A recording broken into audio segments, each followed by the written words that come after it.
Hi சொந்தங்களே, எப்படி இருக்கீங்க? ஸோ இன்னைக்கு நம்ம எதை பற்றி டிஸ்கஸ் பண்ண போகிறோம் அப்படின்னு பார்த்தீங்கன்னா, இப்போ ரீசெண்டாக ஒரு 2-3 நாளாகவே சோஷியல் மீடியாலையும் சரி, மீடியாக்கள்லையும் சரி, இந்தியன் ஐடி கம்பெனிக்கு வந்து பெரிய பாதிப்பு இருக்குது, ஒரு பிபிஓக்கு பெரிய பாதிப்பு இருக்குது அப்படிங்கிற மாதிரி இங்கே வந்து 2-3 பில்ஸ் வந்து இங்கே இருக்க பார்லிமெண்ட்டில் அவங்க வந்து இன்ட்ரடியூஸ் பண்ணியிருக்காங்க. அது ரிலேட்டடாக நிறைய நியூஸ் மீடியாக்களில் வந்து இந்த ஒரு பெரிய பிரச்சனையாக பேசிகிட்டு இருக்காங்க. அண்ட் ஒரு சில நியூஸ் மீடியாக்கள்லாம் வந்து இதுக்கப்புறம் ட்ரம்ப் வந்து ஸ்பெசிஃபிக்காக டார்கெட் பண்ணுறாரு அப்படிங்கிற மாதிரி நியூஸ்லாம் போயிட்டுருக்கு. ஸோ இதோட உண்மை நிலவரம் என்ன, அந்த பில்ஸ் எல்லாமே வந்து எந்த ஸ்டேஜில் இருக்குது, இதனால் உண்மையாகவே இந்தியன் ஐடி செக்டாருக்கோ இல்லை வந்து பிபிஓ செக்டாருக்கோ ஒரு பெரிய பாதிப்பு இருக்குமா, இங்கே இருக்க கம்பெனிஸ் இதெல்லாம் வந்து எப்படி ஹேண்டில் பண்ணுவாங்க அப்படின்னு இந்த வீடியோவில் ஃபுல்லாக பார்க்கலாம் வாங்க.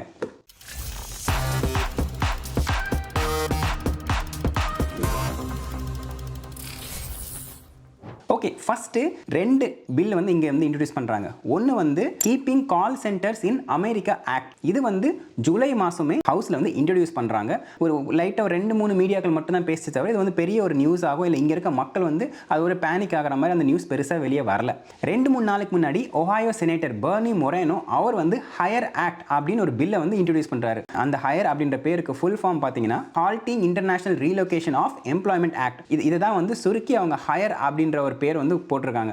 நல்ல பேர் தான். இதுல வந்து என்ன மென்ஷன் பண்ணிருக்காங்க அப்படின்னு பாத்தீங்கன்னா, இந்த ஹையர் ஆக்ட் வந்ததுக்கு அப்புறம் இதுக்கப்புறம் மீடியாக்கள்லாம் கொஞ்சம் வந்து பேச ஆரம்பிச்சிட்டாங்க. பட் இருந்தாலும் இது வந்து ஒரு டாப் நாச் லெவலுக்கு கொண்டு போனது யார் அப்படின்னு பாத்தீங்கன்னா, இங்க வந்து ரைட் விங் ஆக்டிவிஸ்ட் ஒருத்தங்க இருக்காங்க. அவங்க பேர் வந்து லாரா லூமர். அவங்க என்ன பண்ணாங்கன்னா ஒரு ட்வீட் ஒன்று போட்டுட்டு அவங்க வந்து இதுக்கப்புறம் நம்ம இந்த இந்தியாவில் பார்த்தீங்கன்னா கால் சென்டருக்கு ஃபோன் பண்ணால் தமிழுக்கு 1.5 அமுக்கும், அதுக்கப்புறம் இங்கிலீஷ்க்கு 2 அமுக்கும் அப்படின்ற மாதிரி ஒரு இது வரும் பார்த்தீங்களா. அந்த ஐவிஆர் வந்து இங்கே ப்ளே ஆகிற மாதிரி ஒரு சுச்சுவேஷன் அவங்க என்ன போட்டிருக்காங்கன்னா, இதுக்கப்புறம் you don't have to press 2 for English அப்படிங்கிற மாதிரி ஒரு சர்காஸ்டிக்காக ஒரு ட்வீட் வந்து போட்டாங்க. அந்த ட்வீட் வந்து வைரலாக போயிட்டு அதுக்கப்புறம் தான் வந்து இந்த 2 ஆக்ட் பற்றி வந்து மீடியாக்களில் பேச ஆரம்பிச்சாங்க. சரி, இந்த 2 ஆக்ட்லேயும் என்ன மென்ஷன் பண்ணியிருக்காங்க அப்படின்னு பார்த்தீங்கன்னா, ஃபர்ஸ்ட் வந்து keep call centre in America act இருக்கு இல்லையா, அதில் அவங்க என்ன மென்ஷன் பண்ணியிருக்காங்கன்னு பார்த்தீங்கன்னா, ஒரு கம்பெனி வந்து 120 நாளைக்கு முன்னாடியே லேபர் டிபார்ட்மெண்ட்டுக்கு நாங்கள் இந்த கால் சென்டரை வெளியே அந்த யூஎஸை விட்டு வெளியே வந்து அவுட் சோர்ஸ் பண்ணுறோம், இந்த வேலைகள்லாம் வெளியே அவுட் சோர்ஸ் பண்ணுறோம் அப்படின்னு மென்ஷன் பண்ணியிருக்கணும். ஃபெடரல் லோன்ஸ் வந்து கிடைக்காத மாதிரி பண்ணணும். அதுக்கப்புறம் சில ரூல்ஸ் எல்லாம் போட்டு உங்களுக்கு ஃபைன்ஸ்லாம் வந்து இருக்குது அப்படின்ற மாதிரி அந்த ஒரு செட் ஆஃப் ரூல்ஸ் வந்து வச்சிருக்காங்க. இது மெயினாக எப்படி இருக்குன்னா, இந்த கம்பெனிஸ் எல்லாம் அவங்க கால் சென்டர் வந்து அமெரிக்காவில் வச்சு இல்லாமல் அவங்க வந்து வெளிநாட்டுக்கு அவுட் சோர்ஸ் பண்ணியிருக்காங்க அப்படின்னு ஒரு லிஸ்ட் பண்ணுற ஒரு டேட்டா பேஸ் மாதிரி ஒரு நேம் அண்ட் ஷேம் அப்படின்னு வச்சுக்கோங்களேன். அந்த மாதிரி ஒரு கான்செப்டில் அது வந்து ஃப்ரேம் பண்ணியிருந்தாங்க. ஆனால் இதுக்கப்புறம் இந்த ஹையர் ஆக்ட் இருக்கு இல்லையா, இது வந்து இன்னொன்று, இது வந்து செனேட்டில் வந்து இன்ட்ரடியூஸ் பண்ணியிருக்காங்க. இந்த ஹையர் ஆக்டில் அவங்க என்ன சொல்ல வராங்கன்னு பார்த்தீங்கன்னா, எனி கம்பெனி அமெரிக்காவில் இருக்க எனி கம்பெனி அவங்களோட ஆப்ரேஷன்ஸை அவங்க வந்து வெளிநாட்டுக்கு, அதாவது அமெரிக்கா விட்டு வெளியே வந்து அவங்க அவுட் சோர்ஸ் பண்ணாலே அந்த கம்பெனிக்கெல்லாம் 25% டேக்ஸ் வந்து போடணும் அப்படிங்கிறது தான் இந்த ஹையர் ஆக்டோட ஒரு மெயினான ஒரு அஜெண்டாவாக இருக்குது. இது ரெண்டுமே வந்து கீழ் சபையிலையும் சரி மேல் சபையிலையும் சரி இன்ட்ரடியூஸ் தான் பண்ணியிருக்காங்க.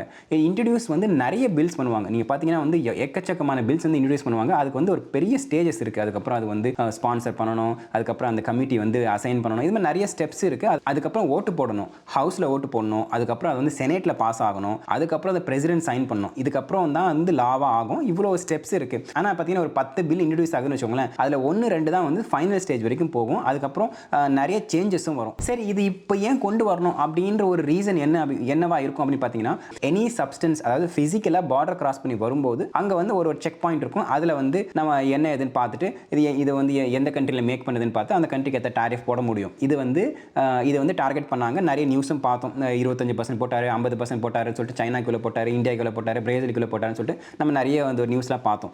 அது வந்து ஒரு பக்கம் வந்து பண்ணிட்டு இருக்கும்போது இன்னொரு விஷயம் என்னன்னு பார்த்தீங்கன்னா, இந்த கூட்ஸ் இல்லாமல் வேற என்ன ட்ரேட் நடக்குதுன்னு பார்த்தீங்கன்னா, இன்னொன்று வந்து சர்வீஸ் செக்டார். இதுக்கப்புறம் வந்து கான்சென்ட்ரேஷனை அதுக்கு திருப்பி இருக்காங்க. அதனால இதுக்கப்புறம் சர்வீஸ் செக்டாரில் நிறைய வேலைகள்லாம் வந்து அமெரிக்கா விட்டு வெளிநாடுகளுக்கு போகுது, அதை வந்து தடுக்கணும் அப்படிங்கிறதுக்காக என்ன பண்ணுறாங்கன்னா இந்த ஒரு ஸ்டெப் எடுத்திருக்காங்க அப்படின்னு அரசியல் சுட்டு வட்டாரங்கள் பேசிக்கிறாங்க. இப்போ வந்து இந்தியாவுக்கும் அமெரிக்காவுக்கும் ஒரு சின்ன வாய்க்கா தகராறு போயிட்டு இருக்கு. அது நம்ம எல்லாருக்குமே தெரியும். அதனால அதுக்காக ஸ்பெசிஃபிக்காக டார்கெட் பண்ணி கொண்டு வராங்க அப்படிங்கிற மாதிரி ஒரு சில பேர் வந்து பேசுகிறாங்க. ஆனால் இதை வந்து ஸ்பெசிஃபிக்காக இந்தியாவை டார்கெட் பண்ணி கொண்டு வந்ததில்லை. முதல்ல வந்து அவங்க கூட்ஸை வந்து பார்த்துட்டு என்னெல்லாம் பண்ணுவோம் பண்ணிவிட்டு அதுக்கப்புறம் வந்து சர்வீஸ் செக்டர் பக்கம் அவங்க வந்து அட்டென்ஷனை திருப்பியிருக்காங்க அப்படிங்கிறது தான் இங்கே இருக்க நிறைய பேரோட ஒரு கருத்தாக இருக்குது. சரி, இப்போது 2 விஷயங்கள் பார்க்கலாம். எப்படி பாஸ் ஆகும், எப்படி வந்து லா ஆகிறதுக்கு என்னென்ன ஸ்டெப்ஸ் இருக்குது அப்படிங்கிறத ஒரு விஷயமும், ஒருவேளை நம்ம ஹைப்போதெட்டிக்கலாக இது வந்து பாஸ் ஆயிடுச்சு அப்படின்னா கம்பெனிஸ்லாம் எப்படி ரியாக்ட் ஆவாங்க அப்படிங்கிறதையும் நம்ம 2 செக்மெண்ட்டாக பார்க்கலாம். ஃபர்ஸ்ட், இது வந்து பாஸ் பாஸ் ஆகிறதுக்கான ப்ராபபிலிட்டி என்ன அப்படின்னு பார்த்தீங்கன்னா இப்போதைக்கு வந்து 50-50 தான் அப்படின்னு சொல்லணும்.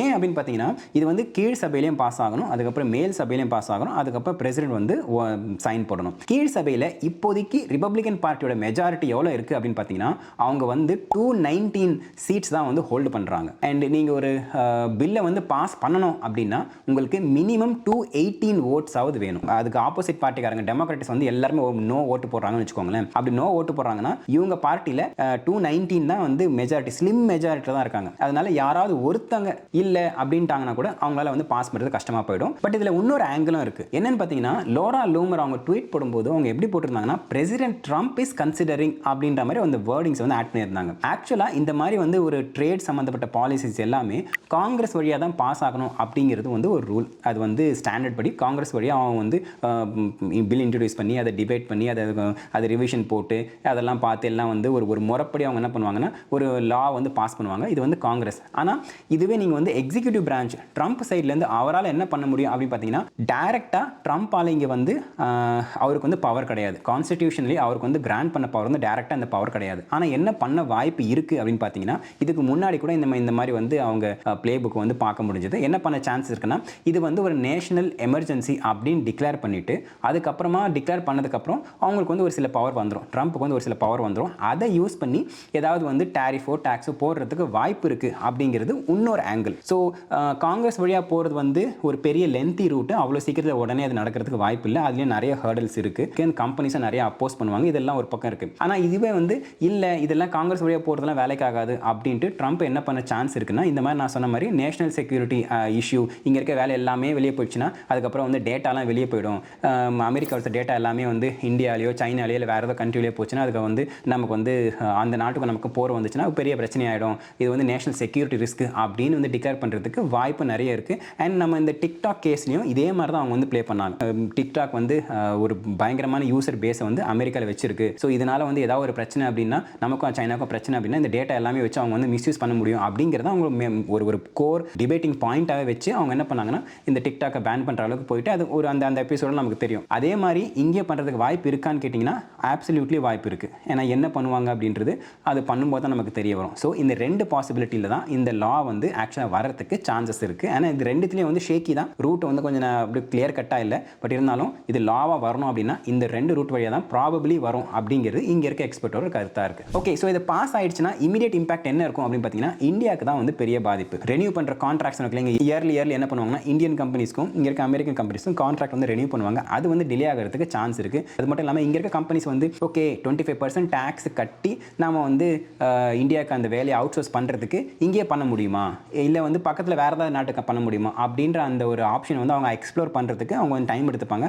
அதனால் கொஞ்சம் ஸ்லோ டவுன் ஆகிறதுக்கு வாய்ப்பு நிறைய இருக்குது. அதனால் ஃபஸ்ட்டு இனிஷியலாக இப்படி தான் இருக்கும். ஓகே, ஸோ இந்த இனிஷியல் இம்பாக்டை தாண்டி இந்தியன் ஐடி செக்டருக்கு வந்து ஒரு பெரிய பாதிப்பு இருக்குமா அப்படின்னு பார்த்தீங்கன்னா கம்பெனிஸ் வந்து குயிக்காக வந்து ஒர்க் அரவுண்ட் கண்டுபிடிச்சிருவாங்க. இதில் ஒரு ஆப்வியஸ் ஒர்க் அரவுண்ட் என்னவா இருக்கும் அண்ட் இப்போவே வந்து டிஸ்கஸ் பண்ண ஆரம்பிச்ச இந்த மீடியாக்களையும் சரி இந்த எக்ஸ்பர்ட்ஸை என்ன டிஸ்கஸ் பண்ண ஆரம்பிக்கிறாங்க, ஒருவேளை இது வந்து பெர்மனெண்ட்டாக லாவாக ஆயிடுச்சு அப்படின்னா அதில் அந்த ஹையர் ஆக்ட்லேயே அவங்க ஒரு சின்ன எக்ஸப்ஷன் கொடுத்துருக்காங்க. ஆக்சுவலாக ஒரு எக்ஸப்ஷன் சொல்ல முடியாது, ஆனால் இதில் வந்து ஒரு சின்ன ஒர்க் அரவுண்ட் என்னன்னா இப்போ ஒரு கம்பெனி வந்து ஒரு கால் சென்டரில் சே ஃபார் எக்ஸாம்பிள் 50 பேர் வந்து யூஎஸ்க்கு சர்வீஸ் பண்ணுறாங்க அண்ட் 50 பேர் வந்து இயூக்கு சர்வீஸ் பண்ணுறாங்கன்னு வச்சுக்கோங்களேன். அந்த இயூக்கு சர்வீஸ் பண்ணுற அந்த ரெவன்யூ வந்து எந்த ஒரு பாதிப்பும் கிடையாது. யூஎஸ்க்கு சர்வீஸ் பண்ணுற அந்த ரெவன்யூக்கு மட்டும்தான் வந்து டேக்ஸ் அப்படிங்கிற மாதிரி அதில் வந்து ஒரு ரூல் வந்து மென்ஷன் பண்ணியிருக்காங்க. இது வந்து ஒரு லூப் ஹோலாக வரத்துக்கு வாய்ப்பு இருக்குது அப்படிங்கிறது இங்கே இருக்க எக்ஸ்பர்ட்ஸோட ஒரு கருத்தாக இருக்குது. சே ஃபார் எக்ஸாம்பிள் அந்த இப்போல்லாம் நிறைய கம்பெனிஸ் வந்து மல்டிநேஷனல் கம்பெனியாக இருக்குது. இப்போ அந்த மல்டிநேஷனல் கம்பெனியில் அவங்க இயூக்கும் வந்து சர்வீஸ் ப்ரொவைட் பண்ணுவாங்க அண்ட் அமெரிக்கன் கஸ்டமருக்கும் சர்வீஸ் ப்ரொவைட் பண்ணுவாங்க. இது ரெண்டுத்துக்குமே கால் சென்டர் வந்து இந்தியாவில் இருக்கிறதுக்கு வாய்ப்பு இருக்குது. அந்த மாதிரி இருந்துச்சு அப்படின்னா அவங்க என்ன பண்ணுறதுக்கு சான்ஸ் இருக்குன்னு பார்த்தீங்கன்னா இப்போ